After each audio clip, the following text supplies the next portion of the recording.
For all your Mets here, let's go. Bring it home. Bring it home. Bring it home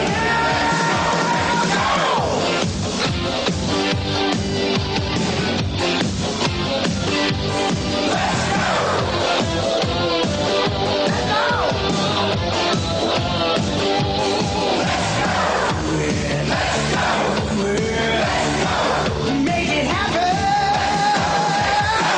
There's no stopping us now. We're gonna do.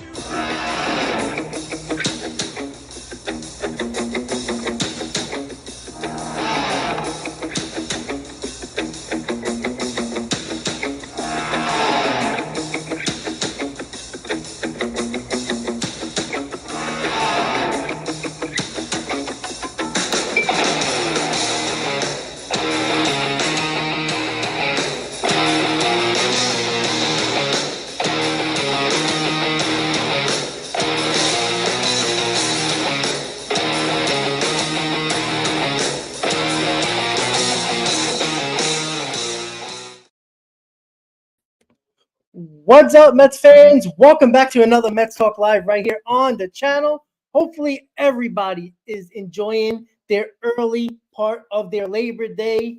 Mets fans, we got the sweep that most of us wanted, all of us wanted, and the Mets finished their road trip 7-3. And that is exactly what we needed to come back home, as the Mets are one game out of a wild card spot, and it took a couple of days. This is how fast things can happen in a week. A week ago, people thought the season was over. 4 games out, tough loss against the Padres, a brutal loss against the Diamondbacks. Mets come back and win this series, come back, go to Chicago, and sweep the Chicago White Sox. And they do what they needed to do on that road trip. Listen, it definitely could have been better. I mean, it could have easily been an 8-2 road trip. But 7-3 is probably exactly where most of us wanted to come out of this road trip. Anything less than that wouldn't have been very helpful for us. The Braves lost 3 out of 4, and it got us right back where we needed to be. That's why when people say, oh, it's over, it ain't over, because in 1 week, you can make a drastic change in the amount of games that you were behind. And look, they were 4 games behind a couple of days ago. And it changed just like that. The Mets did their job. They're coming back home to face a tough Boston team that is a dangerous team that's got a ton of pitching. Their defense is not very good, and their bullpen's not very good. Their starters are pretty damn good, and that's basically it. And their offense is scary. But their bullpen is bad, and their defense is bad. So what do we got to do? You got to beat them.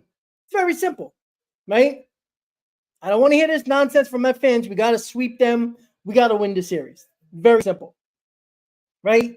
We talk about sweeps when you win the first 2 games of a 3-game set. That's when we talk about sweeps. Right now, win game 1, and you got a great opportunity to win the series. That is the key. That's what you got to do. It's going to be a tough matchup against the Boston Red Sox. Their pitchers are extremely good.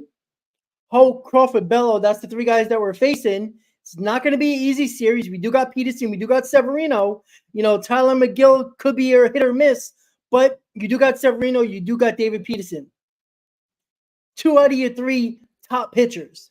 You got to get it done. Find ways to get it done. You're back home in front of a fan base that is excited again, that is pumped up. This team has continued to come back in bad losses, continue to prove that they have to keep doing what they need to do to win and get into a playoff spot. Every time you knock them down, every time you think they're done, they come right back on the horse and get the job done. 25 games to go, 1 game out of a wild card, 4 games out of either the Padres or the Diamondbacks. Even the second and first wild card are possibilities, because look, we're talking about 4 games, right? That we're behind the Padres and the Arizona Diamondbacks. That's where we were less than a week ago of the Atlanta Braves. And Arizona was 7 and Padres were 6. It can happen quickly in a week. Now, I'm not going to talk about the Padres in Arizona catching them just yet because we got to pass the Braves before we're talking about anybody else. But this is how quickly things can happen in a week. Within 6 games, the New York Mets gained 3. That's how fast it can happen. Now, things can go worse very quickly as well, but I don't expect that because this team at least has proved enough that every time when they get knocked down, they come back up. Now, it may not be enough at the end of the season, right? The future hasn't been written yet. We don't know.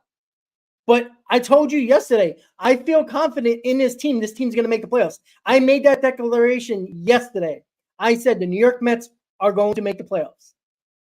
I'm not going to make any,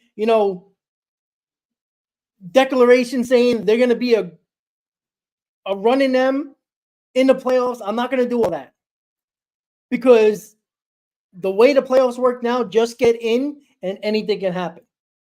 The best team doesn't always win. We know that by now. And the Mets have good enough a chance as the best team in baseball that is going to make the playoffs. It's just that simple. So I said yesterday that the New York Mets are going to make the playoffs. That's it. What happens after that? Who knows? But for all the Met fans that basically gave up on the season prior to the season even started, are right back trying to think, look, there's some Met fans that still think that it's going to collapse. It's going to be LOL Mets. And you might be right. But this team has surprised everybody. Mostly everybody. They were doing what they needed to do. Stearns, Cohen, even the players saying they believed in this team. They believed they were a playoff team. They got laughed at. Met fans were like, are you joking? Look at the roster. But they've done a hell of a job to get back to relevancy after the disaster in May, got back to meaningful games in a playoff spot, out of a playoff spot, back and forth, but they're right in the mix, 25 games of the season. It's September 2nd on Labor Day. They have 3 against Boston, 3 against Cincinnati at home before they head to Toronto. The New York Mets have 25 games to make the playoffs. No more excuses for anybody. You can name a player, there's no excuses. Get the job done by any means necessary. Remember how I always say, and it's been a big thing with me for as many years as I had this channel, I don't care how you win. I don't care. We won 2-0 yesterday. Why does anybody care? Oh, how can you only win 2-0 against the White Sox? You know why? Because they're a major league team. That's why. Because you're not going to talk about it a month from now if the Mets are in the playoffs. You're not going to talk about how do they win only 2-0 against the White Sox. They won the ball game. Why don't you talk about the pitching that was damn good, that kept them winning that 2-0 game? Not enough talk about that. Stop worrying about how you win or how you lose. Just worry about did you win or did you lose? Because that's the most important thing.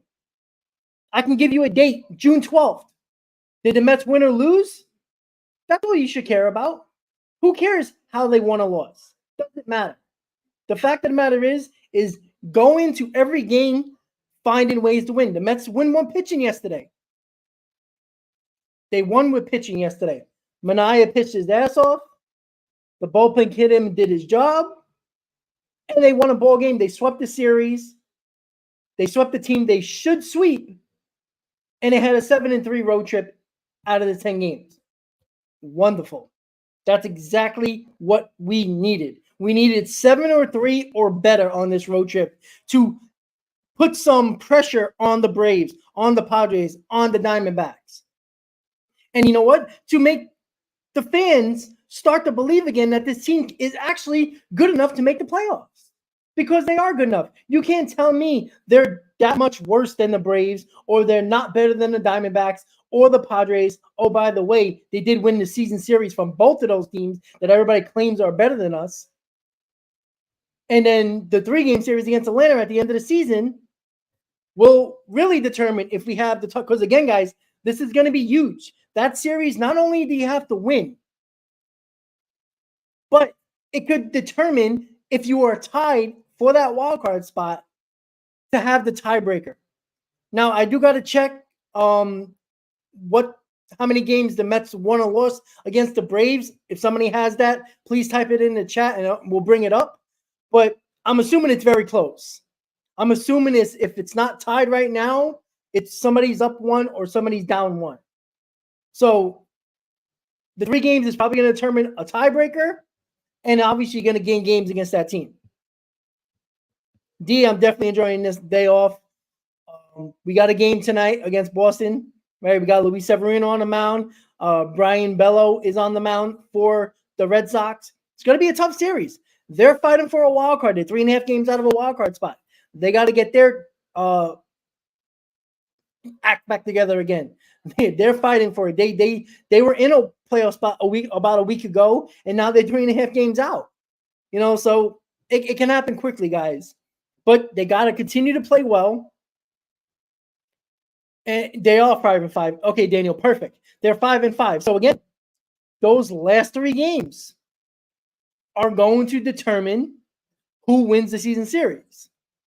So again, you got to win 2 out of 3. You win the tiebreaker, and you hopefully gain games on them and put a little bit distance by them. But our goal, and some people, if you listen to WFN, a lot of people are talking about the Rico Bruno broadcast with Evan Roberts. He talked about it. He thinks that the Mets need to be a 1 game behind the Braves at that series. So if you win 2 out of 3, you're at the very least tied, but you have the tiebreaker just in case.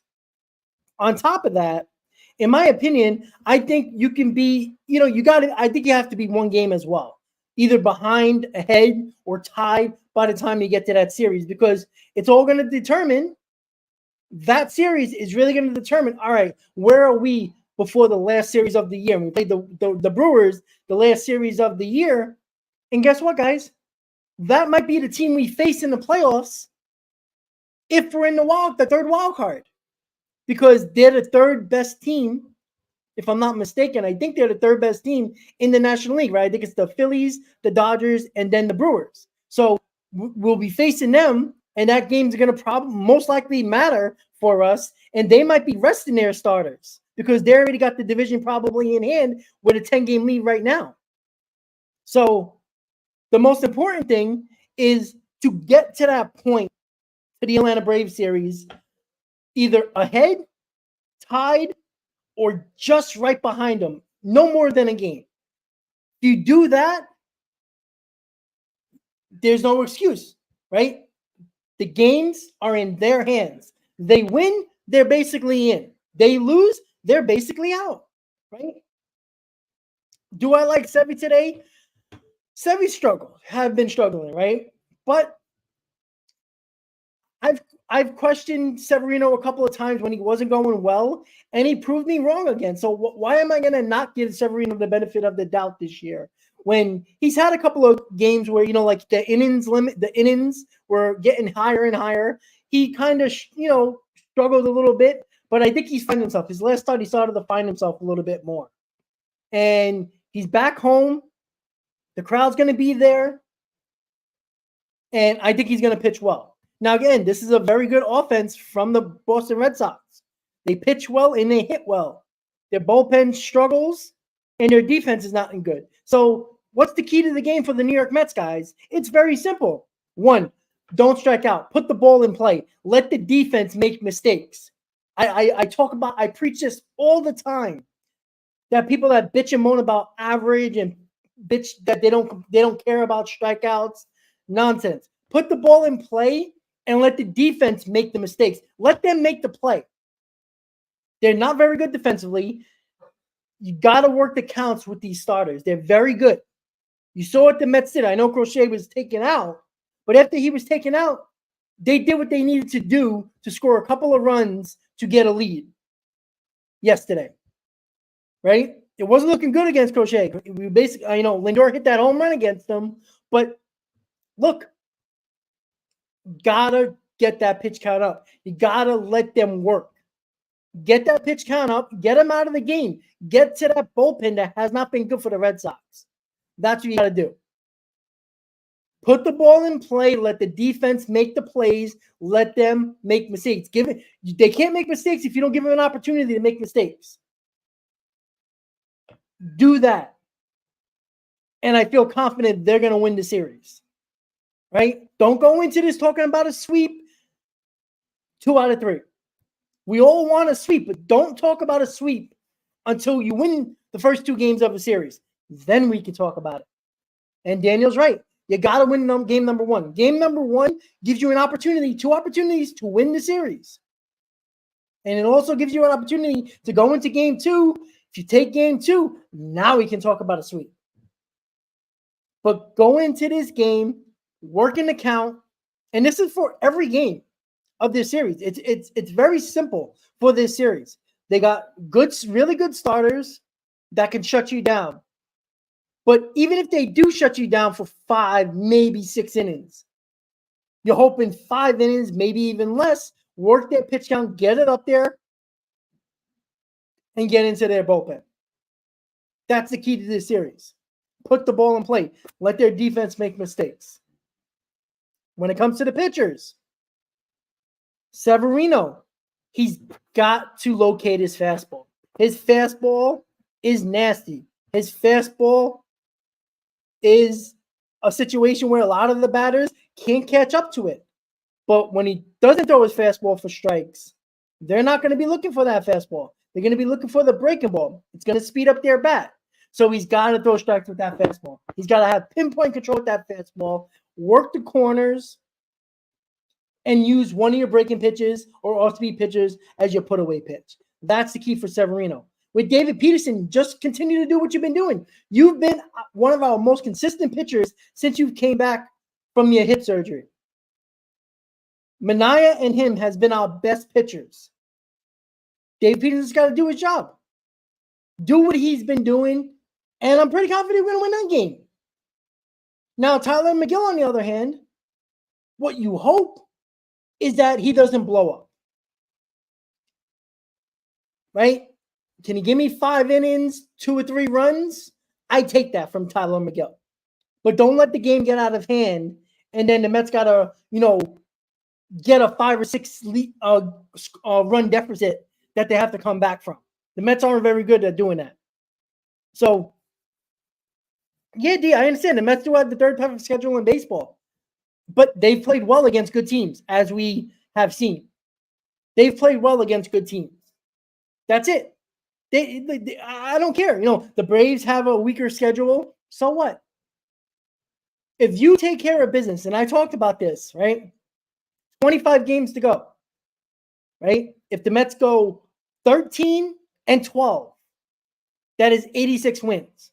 So if they play a couple of games over 500, if they go, let's say, 15-10, right? That's 88 wins. So all we have to do is play 2 or 3, maybe even 4 games over 500, and we're right in that range where I think the 3rd wild card is going to be between 86 and 88 wins. It's seeming like it's going to happen like that. But again, we're just assuming the Braves are going to get to 86, 87, 88 wins when they only have 1 more win than us. Right? They have 25 games left. If I'm not, they got 25 games left. What if they go 500 and they go 13-12? That's 87 wins, right? So that's what the Mets got to continue to have to do, right? I'm thinking it's going to be they got to be about 2 or 3 games over 500, maybe even 4, but I would like 5 games over 500, really get into that 88, 89 win total. And look, the Mets since the end of May are 20 games over 500. Why can't they be 10 games over 500? Why can't they go, I don't know, 15 and, I don't know. Who knows? I mean, who knows? Who knows? Can they go 18 and, 7? Could they do that? Maybe. Yeah, easy. I ain't saying to strike up to our alignment, but I mean, are we really going to just look at yesterday where, look, we struck out a lot of times yesterday, but again, they got to be better. Like we know that, right? Strikeouts are a no-no. Look, you can strike out every now and then. It happens. It's baseball, but you can't strike out at that alarm rate. That's dangerous. That's a dangerous game to play, right? They got lucky yesterday. They were playing a really bad team because they struck out. I mean, it looks like somebody paid them to strike out. That's how much they struck out yesterday. So let's just look. Braves down to Olsen and Ozuna. Yeah, and look, the Braves are still a dangerous team, right? They're gonna get Albies back soon, so that's gonna help them. I'm gonna look at the Braves schedule right now. If the app wants to work, that would be nice. Let's see. Alrighty, here we go. Give me a second. Pull it up. All right, let's see. Braves.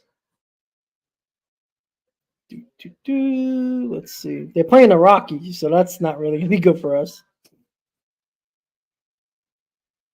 Give me a second, guys. Just want to check something out. Alrighty. Let's see. They got Colorado at home. Colorado, Toronto, Cincinnati for 1, and Washington for 2. So again, they got a tough go of it though, because they do have Colorado and Toronto at home, and the 1-game makeup game in Cincinnati at home against Cincinnati. So they're off today. They play 1, 2, 3, 4, 5, 6, 7 games at home, and they play 9 games in a row. And then they are off. They play the Dodgers for 4, Cincinnati, Miami, us, and then Kansas City. So Kansas City is still going to be fighting probably at that moment. So their last 6 games of the season is against us and Kansas City, 2 teams that are probably going to be fighting for something. So that's not going to be easy games. They got 4 against LA. That's going to help. I know about Colorado, Toronto, but Colorado, again, even though it's in Atlanta, Colorado, you've seen against the Mets, they can score runs. Toronto is not a good team, but they can also score runs. We'll see, right? Doesn't mean the Braves are playing bad teams that they're automatically just going to win games. The fact of the matter is the Mets got to take care of their own business. You can't be worrying about the Braves or the Diamondbacks or the Padres. Unless you're playing them, it doesn't matter. You can't control what they're doing. All you can do is control what you're doing. So you go into today's game, you win it. The Braves lose, great. You're tied. But win the ball game, because if you lose, you can't help yourself anymore. You can't help yourself anymore. Easy, I'm on board with you with that. I think Alvarez, he hasn't been very good defensively. His bat is a no-show. And absolutely. Right? Again, against Boston today, look, Boston stole a ton of bases against the Yankees the last time they faced each other. Right? The Red Sox can steal a lot of bases. So I would like to see Torrens 2 out of the 3 games, but I'm pretty sure Mendoza's not going to do that because they want to get Alvarez back going. But I'm on board with you. I'd rather see Torrens because I trust him behind the plate more than Alvarez. Alvarez continues to try to frame every pitch, and when the ball's nowhere near the zone, he still tries to frame it, and it gets away. He can't block balls in the dirt. He's not very good at throwing runners out that are trying to steal. I take Torrens 2 out of 3 games. I don't think Mendoza's going to do that because I think they really want to get Alvarez's back going, and he's just not the same. Now, I don't care if it's the thumb. I don't care if it's a sophomore slump. I don't care. You're not helping this team right now. If it's your thumb, go on the IL. Like, I never understood that. No, Ethan, I don't know if it's just the thumb. Now, it's not helping him. I mean, I think the thumb is affecting him. I'm not going to say a lot or a little because that's not fair to him. But again, if it's hurting you that much, you got to go on the IL. You're hurting this team more by playing and not being productive. So I always hate when somebody's injured and you don't know about it, or at least we don't know about it. The team might know about it. And at the end of the season, we're like, oh, his thumb, he needed surgery. What? So you let him play all this time and hurt the team, it makes no sense. It's not Daniel. It's not the doctor's decision because Alvarez can say there's nothing wrong. He can be in a lot of pain, but he wants to play. And when he goes to the doctor, he says, "I'm okay. It hurts, but I'm okay." He could say that. No, Daniel, I'm not saying it's his decision to go on the IL. But if he says he can't play because of his thumb, they're gonna check it out. Clearly, if he's in a tremendous amount of pain, there's clearly something going on. So the doctor's gonna find it with the MRI and the testing and all that stuff. But if it's really affecting you that much, then I'm pretty sure if it's affecting you that much, the doctors are not going to clear him to continue to play. They're not going to let him play with a tremendous amount of pain.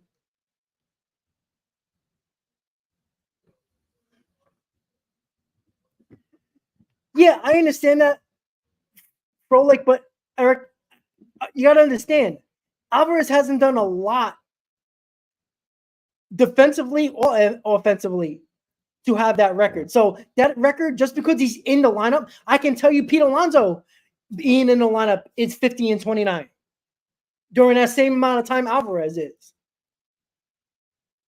How about when Tyrone Taylor's in the lineup? Mets probably got a good record too, right? I can give you 7 guys that have good records while they're in the lineup. So he hasn't been productive. So that record is skewed because he hasn't been productive enough to cause that record at all. Yeah, I understand that. How well he frames the ball. That is beautiful. That's lovely. But how many pass balls? He can't throw out runners. His offense is atrocious. So framing pitches isn't the only part of his game. That's not the only thing we need him for. It's a good stat, but I'm sorry. He doesn't get enough pitches during a game. And to be honest with you, I think framing is total nonsense anyway, because I think these umpires make up their minds regardless of where this ball is catched, even if it's good for us or bad for us. Does he call a good game? Why was nobody talking about Alvarez when Diaz thrown that slider to hang home runs? Why would he call him sliders when he knew that Diaz during that time couldn't throw a good slider at all? So I guess he doesn't call a good game. Right? Yesterday, why is nobody talking about Terrence? He's catched a lot more with Manaea. Are we going to give Alvarez credit? No. Alvarez, I think, is going to be a very good player. Right now, he's not very good. James, it's not just about a relationship with the pitches because why? Terrence has catched enough. If it was that important to these pitchers, why would they pitch well when Terrence is catching behind the plate? That's the point.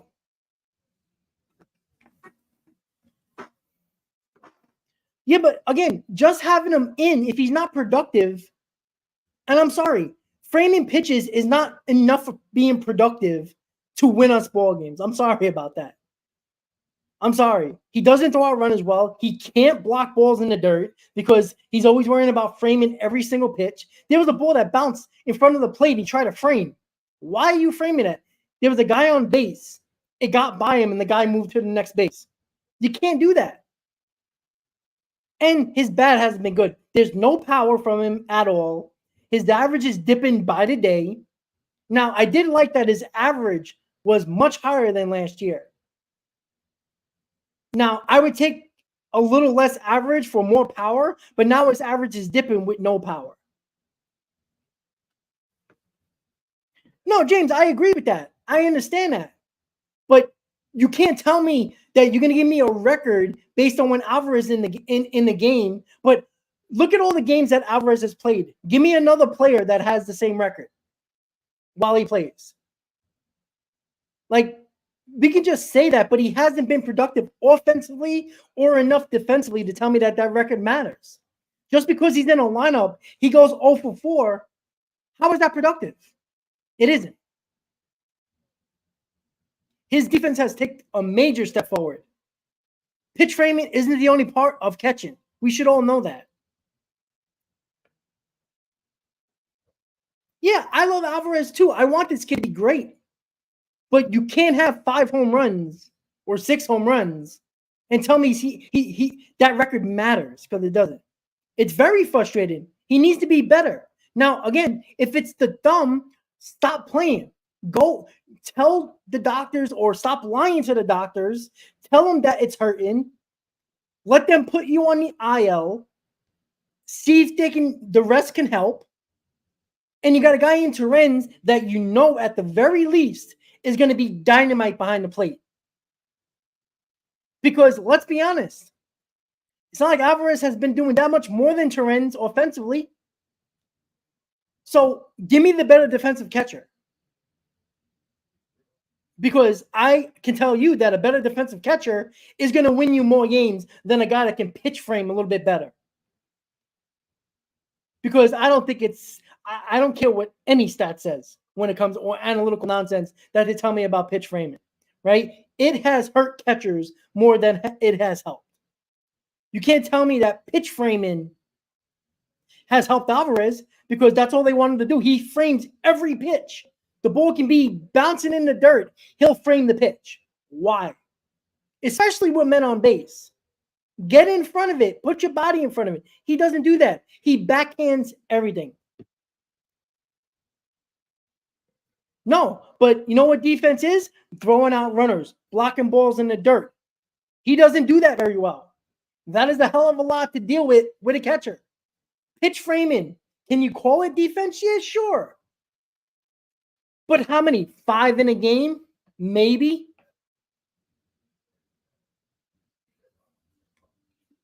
Yeah. Well, Eric, you kind of proved my point. The Mets walk everybody, so I guess Alvarez pitch framing isn't that good then. Right? So you just proved my point. If the Mets are walking the ballpark all the time, shouldn't Alvarez prevent a little bit more of that? So, again, this is not trying to kill Alvarez, but we want this kid in the lineup for what reason? He has not been productive enough. The Mets don't have 73 wins because of, you're making it seem that Alvarez had everything to do with their great record when he's in the lineup. When how many of those games did he go 0 for 4? Didn't do well behind the plate. And it was Nimmo, it was Alonso, it was Vientos. I want Alvarez to be a damn good player. I want him to be an all-star. But don't talk about pitch framing and leave out everything else. No power. The average is dipping by the day. He can't block balls, and he can't throw out runners. That's 4 things he needs to do for this team. And you're going to bring up the one thing he does well? Okay. It's not good enough. Because Torrens, I'm assuming he's been pitch framing well. I feel like the Mets have a better chance of winning when Torrens is playing. Not really with the bat, but I feel like a guy's on base. They're going to think about stealing a base. They clearly run on Alvarez all the time they can. That is a big deal, especially with a team like Boston who can steal bases. The same thing with Cincinnati. So, look, we all want Alvarez to succeed. We all do. But let's criticize, this is the problem with a lot of Mets fans when it came to Pete Alonso for all these years. Now Mets fans are kind of finally figuring it out and realizing that Pete Alonso is not as good as everybody makes him out to be. Right? When there's a homegrown player involved, when you criticize him, it's like the worst thing in the world. Alvarez needs to be better. There's nothing wrong with criticizing a guy that is supposed to be one of your best players on your team. This kid was the #1 overall prospect in baseball. I don't want to hear all this nonsense. He hasn't done well. The Mets have actually been winning despite all of his struggles defensively and offensively. And a lot of the winning has not been because of him. And that's okay. But he needs to be better. And yes, I'd like to see Torrens in more games. But Mendoza, the same thing like he's trying to do with Bader, He's trying to get this kid going. He's trying to get these guys going. So I do expect Alvarez to be in a lineup more often than not. Because the only way you can get out of a big slump and stop being more productive offensively is actually playing. Right? You can't sit these guys on the bench as your starting catcher and your starting center fielder and sit them on a bench for a week. And when you give them an opportunity, you expect them to do well when they haven't seen live pitching in a week. It doesn't work like that. Your starting center fielder and your starting catcher. You need these guys to get going. It makes our lineup even more dynamic. That was what we talked about, right? This team has a ton of depth in the lineup. When you got most guys playing pretty well or decent, it's a hard lineup to get through, even after you get through the top 5. That's where they got to continue to do.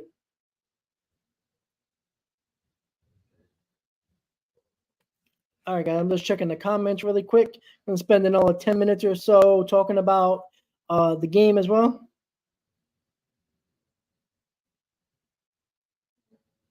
Give me 1 second. Alrighty, all right.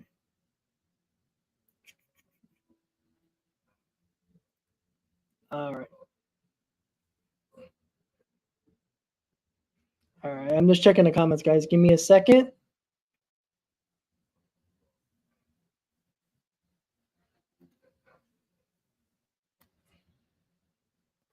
No, Ricardo, I agree with you. JD hasn't been good. I talked about this, during the Padres series. He'll give you one really good at bat, and he'll have 3 terrible at bats.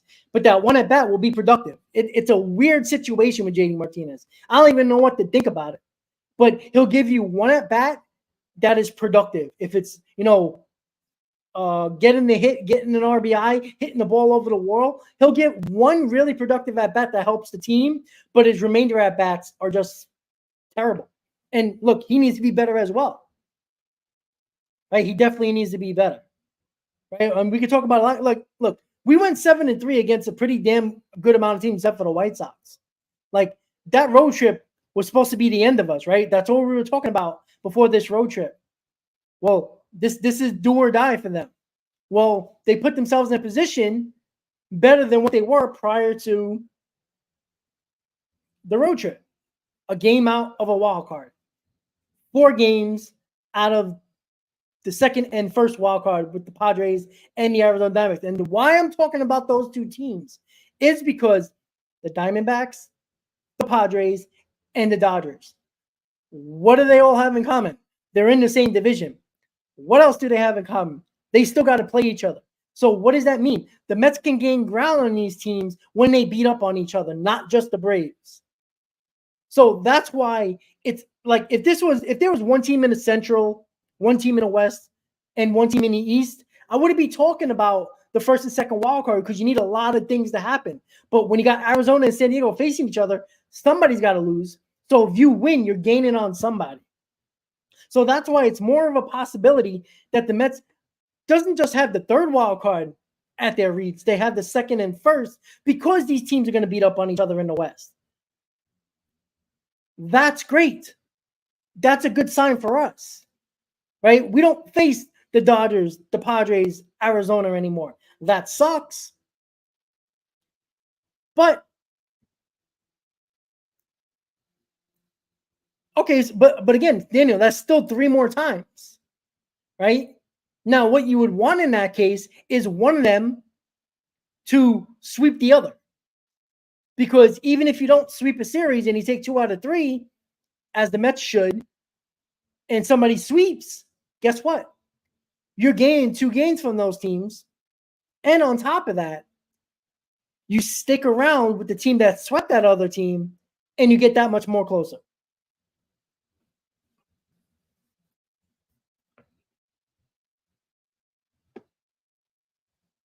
Well, I mean, they better be energized. I don't care about kids or not, new father or not, or I don't listen. If you're not energized coming back home after a 7-3 road trip, then what the hell are you doing here? You're in a playoff. You're in a playoff race right now. You're trying to make a wild card. They should be definitely energized coming back home with a fan base that let's be honest, prior to the road trip, they thought they were dead and buried. This was a do or die road trip. They more than enough did what they needed to do to not only get back into this race because it wasn't looking good. They gained a few games, and now they got to continue with 25 to go. Boston's tough. They do got flaws, just like every other team in baseball got flaws. Right? Gotta do the job. Gotta finish the job. 25 games to go. They have every opportunity to make the playoffs. There's no more excuses. Everybody, I don't care who's on the lineup, who's pitching in the rotation, who's coming out of the bullpen. Everybody's name who gets called needs to do their job. You don't, guess what? You get criticized. I know some people like to criticize more people than others. And a lot of the time, they don't like to do homegrown criticism, which is hilarious to me. Those guys should be criticized more than anybody. They don't have a path of a way to, avoid criticism because they're homegrown. The hell with that. If you're not productive, you're getting called out. And they should get called out because they need to be better. This goes for a lot of the guys in this team. You got to be better. Let's see it. Get better. James, if I'm not mistaken, I believe they were 3.5 and they lost one. I think they were 3 games and then they lost 1 game during that Padres series. I'm sorry. I think it was during the Arizona series. There were 4 games. So they were around 3 or 4 games. So they gained at least 2, possibly 3 games during this road trip.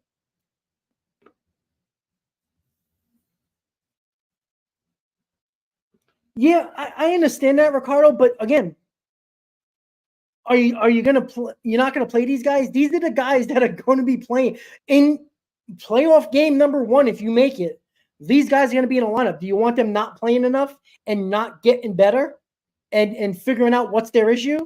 You want Bader to get out of his slump. You want JD and Alvarez to get out of their slump. You want Marte, who's been pretty decent coming back, but you want these guys to be there. Yeah, 1.5 when the trip started, and I think once the Arizona series started, I think it was 4. So they gained 3 games. Again, that's not even a week, and they gained 3 games. So a lot of things can happen. Look, in these next 7 to 10 games, can he go 7-3 again? I take that. I tell you that much. That's 4 more games over 500. That's 80 wins if you go 7-3. You would be 80-69. I'm sorry, 80-67, excuse me. I mean, that's a pretty good chance. You're probably in a good spot. You might even be in a 3rd wild card, maybe even closer. Yeah, he hit it against the Padres. He hit a big home run against Arizona, sorry. What I'm saying is, right now, I'd like to see Torrens more, right? I want Torrens to play, but I don't believe Mendoza's going to do that. Because he's going to tell you have your starting center fielder in Bader and your starting catcher in Alvarez. These guys are going to play more often than not. They got to get going. And I agree with that part. But I see who's been productive right now and who's more valuable to this team right now. That doesn't mean that Alvarez and Bader are not going to be more valuable to our team, right? In 2 weeks. But again, if these guys sit on the bench, how are they going to break out of their slump? How are they going to get better? They won't. So you're putting a guy in now. Again, the outfield, whoever you put in, seems like has been a good replacement. Tyron Taylor, guys like that. Marte, back and forth. Winker. I understand that, but I tell you right now, Tyron Taylor and Winker is probably not starting in a playoff game. Well, technically, I'm not going to say that because Bader is your center fielder with Tyron Taylor, right? He's your starter. Bader is probably going to be in a lineup in game 1 of a playoff series. Depending on the matchup, whoever your right fielder is going to be, it might be Winker, it might be Marte. So Bader and Alvarez are your starting position players in center and catcher. I know you're frustrated with them, and I'm frustrated with them. But guess what? You need them. You can't bury these kids. You can't bury these guys. You can't. You bury them, it's going to be trouble because these are the guys that are going to be in a lineup come game one of a playoff series. You got to let them figure it out. Beta's a veteran. He's working on his problems. It takes time. He's been one of the most productive guys. He's been one of our best clutch hitters all year. Alvarez, ever since his dumb, he has not been that good. Now, I don't know if it's a dumb or not, but he's got to get it together. We need more production offensively from him. Even if you're not going to complain too much about defense, we need that bat. Because him batting 6th or 7th or 8th is only going to help the bottom of the order if he gets going, along with Beta. So, Daniel, I agree with you. I agree. But again, the problem is, I don't know if Mendoza is going to do that because I think he wants Beta and Alvarez to get going. Yeah, Frank, but they were talking about Beta yesterday, that he was out all day taking batting practice. Sometimes it doesn't translate to the game in a game or two. I'm pretty sure that Beta is going to be playing today, and Alvarez will probably be in a lineup today. These guys got to get going. So we'll see. 25 games there, Lugo.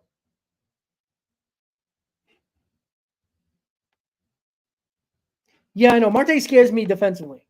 But again, he is your starting right fielder. As much as you might not think he is, he is. So, again, I like Marte's bat. He scares me defensively. Look, Marte's coming out of the game late in the ball game.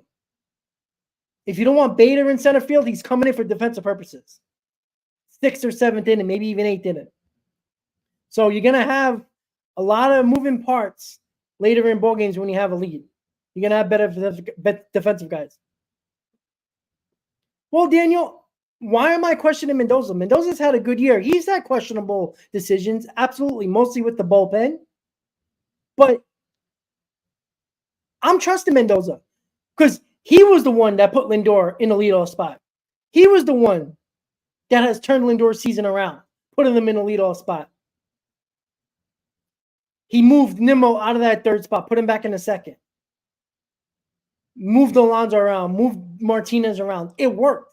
So why am I going to question Martinez, who's been damn good with lineup switches and changes and replacements and all of that? Now, I'd like him to be a little bit better with the bullpen, but he is a rookie manager. Can't expect him to be perfect. But I see Mendoza learn from his mistake. So we'll see. But tonight, Luis Severino was on the mound against Brayan Bello. Mets are 73-64, 1 game out of a wild card. 4 games out of the second and first wild card. 1 game behind the Braves. 7-3 road trip. Last 10, they're 7-3. They won 2-0 yesterday. Wasn't pretty, but they got the victory. That's all we care about. 25 games to go. 25 games to go. The New York Mets on September 2nd, Labor Day, are playing meaningful games. They're right there in the mix. And there's no more excuses. They got to get the job done. So, guys, appreciate everybody watching Mets Talk Live. Make sure you're hitting that like button before you go. Subscribe to the channel. If you're not a subscriber, I might do a pregame before the game. Not sure yet, but check that out. If it, make sure you pay attention. Hit that bell, that little bell icon notification, so you can get notified if I post a stream or if I post a video or a short or whatever. So make sure you hit on that like button, guys. It's always a pleasure hanging out with you guys. Enjoy the rest of your Labor Day, guys. Let's go, Mets. Let's finish off strong in the last 25 games of the season. Have a great day. Let's go, Mets. And I'll see you next time, guys. Have a great Labor Day.